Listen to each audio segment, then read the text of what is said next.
Hello દોસ્તો, Tally accounting part 6 ની અંદર તમારું સ્વાગત છે. અને આ પાર્ટની અંદર આપણે જે આગળ વાત થઈ છે એ પ્રમાણે એ સ્ટેપ ઉપર ચાલી રહ્યા છીએ. પહેલું હતું વ્યવહાર, બીજા નંબર ઉપર હતું ખાતાવહી, વાઉચર એન્ટ્રી, વ્યવહાર, આમનોંધ, ખાતાવહી અને વાઉચર એન્ટ્રી. તો વ્યવહાર આપણે સમજી ગયા. એના પછી બીજા નંબર ઉપર આપણે આમનોંધ પણ સમજ્યા, એના 3 રૂલ્સ એક્ઝામ્પલ સાથે સમજ્યા: વ્યવહાર, આમનોંધ, ખાતાવહી. ત્રીજું સ્ટેપ આપણે સમજી રહ્યા છીએ ખાતાવહી. તો જેટલા પણ ખાતા છે તો કયા ખાતું કયા ગ્રુપના અંડરમાં આવશે. લેઝર યાની કે ખાતા બહુ બધા હોઈ શકે પણ ગ્રુપ એનું એક જ હોઈ શકે છે. તો એવા થોડા એક્ઝામ્પલ પહેલા ગ્રુપ સમજવાનો આપણે ટ્રાય કરીએ. ટેલીની અંદર અમુક ગ્રુપ્સ એવા હશે, ડિફોલ્ટ હશે. એવા એક્ઝામ્પલ આપણે ટેલી ગ્રુપ થોડા સમજવાનો ટ્રાય કરીએ છીએ. બેંક એકાઉન્ટ, જ્યારે પણ કોઈ તમારું એવું એક્ઝામ્પલ આવે છે તો તમારે માન લો કે એસબીઆઈનું આપણે એક્ઝામ્પલ હતું કે ભાઈ આપણે એસબીઆઈ બેંકની અંદર 10,000 રૂપિયા રોકડા એસબીઆઈ બેંકમાં ભર્યા. તો આપણે આમનોંધ બી બનાવતા હતા, ભાઈ બેંક ખાતે ઉધાર કર્યું હતું અને રોકડ ખાતે જમા પણ કર્યું હતું. તો અહીંયા bank account, the SBI bank એ આપણું ખાતું છે અને એનું ગ્રુપ શું આવે? Bank account. યાની કે તમે સમજી રહ્યા છો, લેઝર એસબીઆઈ બેંક છે તો એ રીતે બેંક ઓફ બરોડા બી હોઈ શકે છે. એ જ રીતે દેના ગ્રામીણ બેંક બી હોઈ શકે, એચડીએફસી હોઈ શકે છે, એક્સિસ હોઈ શકે. મતલબ બેંક બહુ બધી હોઈ શકે છે. બહુ બધા લેઝરોનો યાની ખાતાઓનો સમૂહ, એટલે એને કહેવાય એનું ગ્રુપ. તો બધી જ બેંકોનો સમૂહ શું બની જાય? તો ભાઈ બેંક કોઈ પણ છે, ચાહે બેંક એસબીઆઈ છે, પંજાબ નેશનલ બેંક છે, બેંક ઓફ બરોડા છે, એચડીએફસી છે, એક્સિસ છે, પણ એનું મેઇન ગ્રુપ શું? ટેલીમાં આપણે જો અગર ગ્રુપ પ્રોપર સિલેક્ટ નહીં કરીએ તો તમારું આખું અકાઉન્ટ ઊંધું પડી જશે. કારણ કે કમ્પ્યુટર એ આપણા કમાન્ડને સમજશે તો એ પ્રમાણે ચાલશે. તો એવા હું થોડા ગ્રુપ તમને બતાવવાનો એક પ્રયત્ન કરી રહ્યો છું. તો બેંક એકાઉન્ટ આપણે ક્યારે લેશું? તો જ્યારે બેંકોના નામ આવે, જે બેંકની અંદર આપણે અકાઉન્ટ ખોલાવીએ છીએ તો એવા ખાતામાં આપણે શું લેશું? એસબીઆઈ બેંક છે, એસબીઆઈ બેંક, તો એનું ગ્રુપ શું આવે? Bank account, right? એવું એક બીજું એક્ઝામ્પલ લઈએ. આવી કોઈ પણ એક્ઝામ્પલ આપેલી છે. બીજું છે ડિપોઝિટ અસેટ્સ.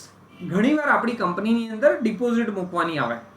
જે રીતે એક્ઝામ્પલ લઈએ છીએ કે આપણે ઘણી વખતે ઓફિસ ભાડા ઉપર લેતા હોઈએ, રાઈટ? તો એ કંપનીની ડિપોઝિટ કે ભાઈ તમારે હમણાં 1 લાખ રૂપિયા, આપણે ઘણીવાર કહીએ છીએ પાઘડી, રાઈટ ને, કે ભાઈ તમારે એડવાન્સમાં લાખ રૂપિયા આલવા પડશે. અમે તમને ભાડે તો આપી દઈએ જગ્યા, મહિને તમારું 10,000 રૂપિયા 20,000 રૂપિયા ભાડું છે, પણ સ્ટાર્ટિંગમાં તમારે લાખ રૂપિયા ડિપોઝિટ મૂકવી પડશે. અને જ્યારે તમે ખાલી કરી દેશો જગ્યા, ત્યારે અમે તમને લાખ રૂપિયા પાછા આપી દેશું. તો આવા જે જગ્યાના માલિક હોય છે, આપણે ભાડા ઉપર કોઈ દુકાન લઈએ તો ડિપોઝિટ મુકાવતા પણ હોય છે. ઘણા લોકો એડવાન્સમાં 2 ભાડા પણ લેતા હોય છે, 3 ભાડા. તો એ પૈસા કેવા થઈ ગયા? ડિપોઝિટમાં. અત્યારે આપ્યા છે, પાછળથી આપણને મળી જશે, રાઈટ? તો આવા એક્ઝામ્પલ મેં આપ્યું છે. એવા કંપનીની અંદર ઘણા બધા એવા એક્ઝામ્પલ આવશે કે જે ડિપોઝિટ એસેટ્સમાં આપણે રાખવાના આવશે. હું તમને એક્ઝામ્પલ આપું. એ રીતે ફિક્સ અસેટ્સ યાની કે સ્થિર મિલકત. ભાઈ તમારી ધંધો કરી રહ્યા છો, કંપની છે, તો કંપનીની અંદર મિલકત તો હશે જ ને. જે રીતે તમે કમ્પ્યુટર તમારા એકાઉન્ટ માટે લખવાનું થશે, અગર કોઈ વજન કાંટો છે, મશીનરી પણ લેવાની થતી હોય છે, તમારું ફર્નિચર પણ લગાવવાનું થશે. તો આવું કંઈ પણ વસ્તુઓ તમારે આવશે તો એવા કેસમાં આવા બધા લેઝર હશે તો એનું ગ્રુપ શું આવશે? Fix asset. હું તમને જસ્ટ અહીંયા બતાવવાનો પ્રયત્ન કરી રહ્યો છું. એના પછી છે ઇનડાયરેક્ટ એક્સપેન્સ. તો ભાઈ ધંધો કરીએ છીએ તો ખર્ચા તો રહેવાના છે, અને ખર્ચ કરશું તો આવક થશે. તો બિઝનેસનું માઇન્ડસેટ આ છે કે જો ખર્ચો નહીં કરીએ તો આવક નહીં આવે. તો એવા ધંધાના અંદર તમારો સ્ટાફનો ખર્ચો છે, જે સેલેરી તમે ચૂકવો છો, લાઇટ બિલ ચૂકવો છો, એવા ઘણા બધા એક્ઝામ્પલ તમને મળી રહેશે. તો આવા બધા ધંધાની અંદર ખરીદી સિવાયના, માલ ખરીદી સાથે સંકળાયેલા સિવાય જે ખર્ચાઓ ધંધાના અંદર ખર્ચ બનશે એ બધા ઇનડાયરેક્ટ એક્સપેન્સ આવશે. એ રીતે ધંધામાં આવક પણ થશે. તો ખરીદી સિવાયની જે કંઈ પણ આવક છે બધી આપણી ઇનડાયરેક્ટ, જે રીતે કે આપણને વ્યાજ મળે છે આપણા ખાતાની અંદર, તો આપણી ઇન્કમ છે, કમિશન મળે છે, તો આપણી ઇનડાયરેક્ટ ઇન્કમ છે, રાઈટ? તો ઇન્કમના પણ આવશે. એ જ રીતે સેલ્સ આવે તો સેલ્સનું સેલ્સ લઈ લેવાનું છે. એ જ પ્રમાણે તમારે પરચેઝ યાની કે ખરીદીનું કોઈ લેઝર આવે છે, માલ ખરીદી કરવાનું આવશે તો એનું પણ ગ્રુપ પરચેઝ લેવાનું છે. હા, માલ ખરીદ્યો છે અને વેચ્યો છે. અગર વેચ્યો છે, વેચેલો પાછો આવે તો એને સેલ્સ રિટર્ન કહેવાય, પણ આવશે તો સેલ્સમાં.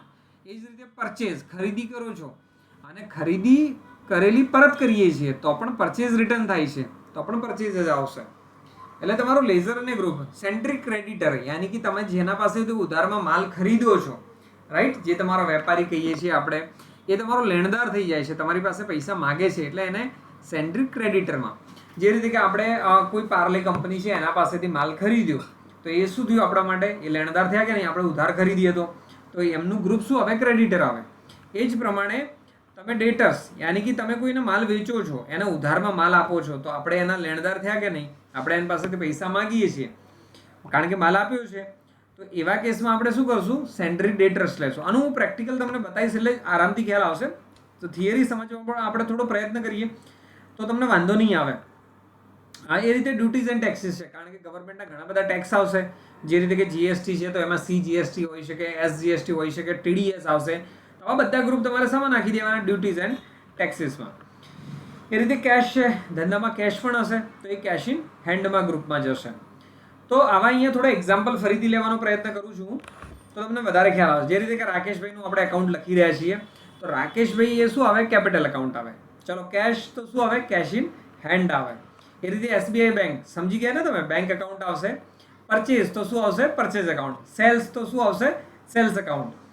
નવનાથ યાની કે આપણે એના પાસેથી માલ ખરીદ્યો છે તો શું આવશે? સેન્ડરી ક્રેડિટર. એવું બીજું એક એક્ઝામ્પલ લઈએ આપણે. લાઇટ બિલ, તમારા ધંધામાં લાઇટ બિલ આવે છે તો એ તમારા માટે શું છે? ખર્ચ છે, તો ઇનડાયરેક્ટ એક્સપેન્સ. કમિશન મળી રહ્યું છે, સ્માઇલ થઈ ગઈ, આપણે ધંધામાં આવક આવે છે તો ઇન્કમ.